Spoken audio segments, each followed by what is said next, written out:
Samantala, kukontrahin ng prosecution sa Pasig Regional Trial Court ngayong araw ang petisyon ni dismiss Bamban-Tarlac Mayor Alice Guo na makapagpiyansa. Ang dahilan kung bakit ihahatid sa atin live ni Edniel Parosa. Edniel?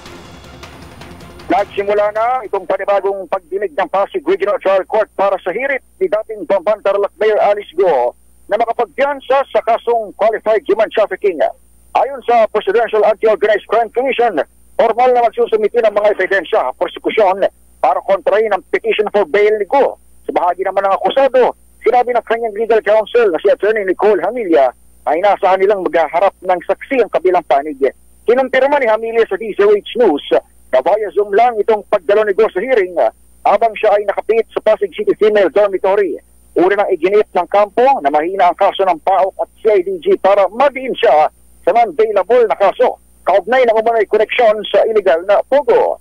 Pumaharap din sa hiwalay na kasong graft sugo sa Valenzuela RTC pero ito ay bailable. Sa ngayon, naka-lunch break pa lamang itong hearing dito sa Pasig RTC at tabayaran natin ang magiging resulta ng inisyal kung hindi man ay hatol na ng korte kung papayagan ba itong hirit na bail ng akusado. Para sa NBC TV Network News, ito si Edniel Parosa ng DZRH. Una sa Pilipinas, una sa Pilipino. Maraming salamat, Edniel Parosa.